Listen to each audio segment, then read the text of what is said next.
নমস্কার বন্ধুরা, village food with কল্যাণীতে আপনাদের সবাইকে স্বাগত জানাই।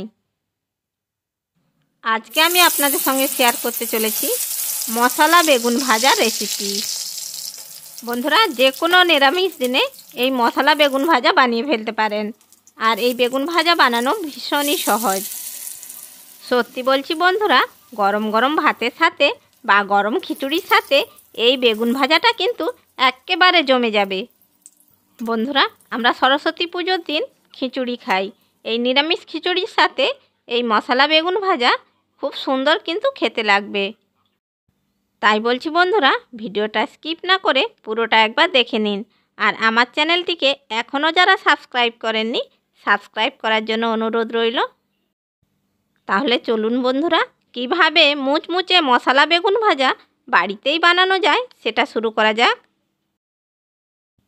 মুচমুচে মশলা বেগুন ভাজার জন্য সবার প্রথমে যেটা লাগবে সেটা হলো বেগুন। আমি এখানে দুটো বেগুন নিয়েছি। দেখুন বন্ধুরা, আমি এখানে দুটো বেগুন নিয়েছি। এই দুটো বেগুনকে খুব ভালো করে ধুয়ে পরিষ্কার করে নিয়েছি। এবার আমি এই বেগুনগুলোকে কেটে নেব।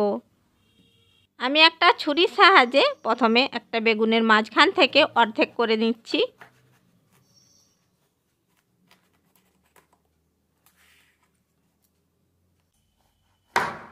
দেখুন বন্ধুরা, আমি বেগুনকে অর্ধেক করে নিয়েছি।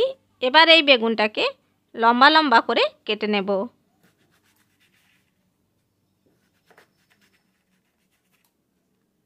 দুটো ফালির একটা ফালি বেগুনকে দেখুন বন্ধুরা, আমি লম্বা করে কেটে নিয়েছি। একইভাবে সমস্ত বেগুনগুলো আমি কেটে নিচ্ছি। দেখুন বন্ধুরা, একইভাবে আমি সমস্ত বেগুনকে লম্বা লম্বা করে কেটে নিয়েছি। এবার আমি একটি প্লেটের মধ্যে নিয়ে নিচ্ছি 1 টিস্পুন লবণ, 1 টিস্পুন লঙ্কার গুঁড়ো, 1 টিস্পুন জিরে গুঁড়ো, 1 টিস্পুন ধনে গুঁড়ো, হাফ চামচেরও কম গোলমরিচের গুঁড়ো, হাফ চামচের কম গরম মশলা গুঁড়ো। এবার নিয়ে নিচ্ছি 2 চামচ বেসন, 2 চামচ চালের গুঁড়ো, আর নিয়ে নিচ্ছি 2 চামচ কর্নফ্লাওয়ার। এবার সমস্ত কিছু মশলাকে খুব ভালো করে মিশিয়ে নিতে হবে।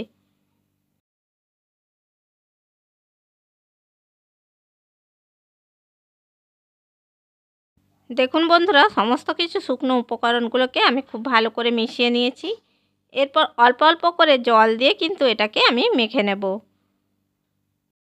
এই মশলার মিশ্রণটাকে খুব বেশি পাতলা করা যাবে না, এটাকে একটু ঘন করেই রাখতে হবে। তাই অল্প অল্প করে জল দিয়ে কিন্তু আমি এটা মেখে নিচ্ছি।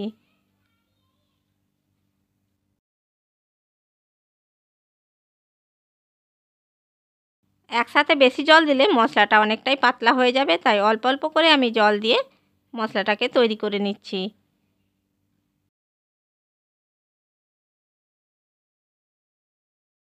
দেখুন বন্ধুরা, মশলাটা আমাদের খুব ভালো করে তৈরি হয়ে গেছে। এবার আমি একটা বেগুনকে নিয়ে এর মধ্যে খুব ভালো করে লাগিয়ে নেব। বেগুনের এই চেরা অংশগুলোতে খুব ভালো করে লাগিয়ে নিতে হবে।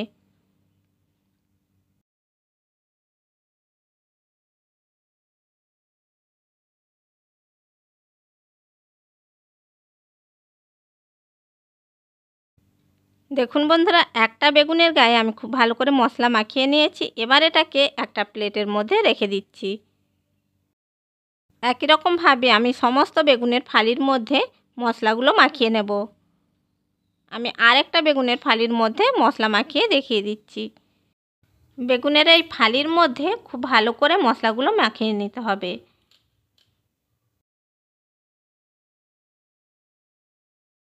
দেখুন বন্ধুরা, আমি আরেকটা বেগুনের মধ্যে মশলা মাখিয়ে নিয়েছি। এটাকেও আমি প্লেটের মধ্যে রেখে দিচ্ছি। একই রকমভাবে আমি সমস্ত বেগুনে মশলা মাখিয়ে নিচ্ছি। দেখুন বন্ধুরা, সমস্ত বেগুনে আমি মশলা মাখিয়ে নিয়েছি। এবার এই বেগুনগুলোকে আমি ভেজে নেব। মশলা বেগুন ভেজে নেওয়ার জন্য আমি গ্যাসের উপরে কড়াই বসিয়ে দিয়েছি। আর এর মধ্যে দিয়ে দিয়েছি বেশ কিছুটা সর্ষের তেল। তেল গরম হয়ে গেছে। এবার আমি বেগুনগুলো এই তেলের মধ্যে ছেড়ে দিচ্ছি। একসাথে সব বেগুন দেব না, আমি দুটো করে বেগুন এই তেলের মধ্যে ছেড়ে দিচ্ছি। এবার গ্যাসের ফ্লেমটা লো টু মিডিয়ামে রেখে বেগুনগুলোকে ভেজে নিতে হবে।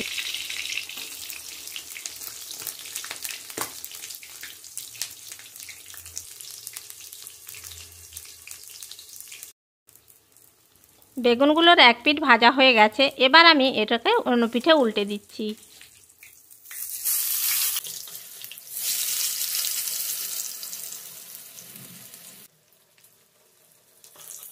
দেখুন বন্ধুরা, বেগুনগুলো সুন্দরভাবে ভাজা হয়ে গেছে। এবার আমি এই বেগুনগুলোকে একটি প্লেটের মধ্যে নামিয়ে নিচ্ছি।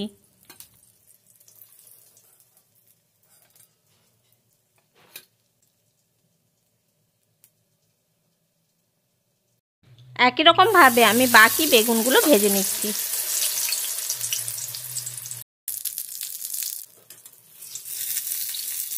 দেখুন বন্ধুরা, আমার সমস্ত বেগুনগুলো ভাজা হয়ে গেছে। এবার আমি একটি প্লেটের মধ্যে তুলে নিচ্ছি।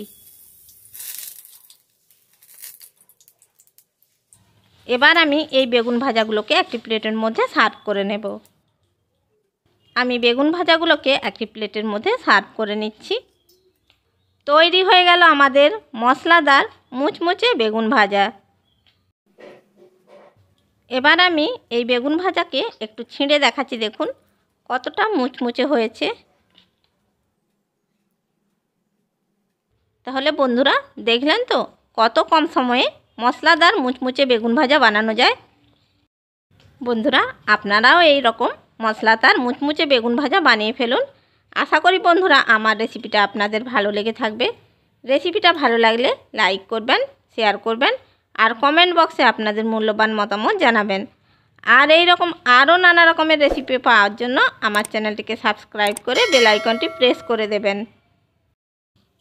তাহলে বন্ধুরা যখনই আমি ভিডিও ছাড়বো নোটিফিকেশানটা সবার আগে আপনার কাছে পৌঁছে যাবে। চ্যানেলে যদি নতুন বন্ধু হয়ে থাকেন চ্যানেলটিকে সাবস্ক্রাইব করার জন্য অনুরোধ রইল। ভালো থাকবেন, সুস্থ থাকবেন। আবার দেখা হবে অন্য কোনো ভিডিও নিয়ে। ধন্যবাদ।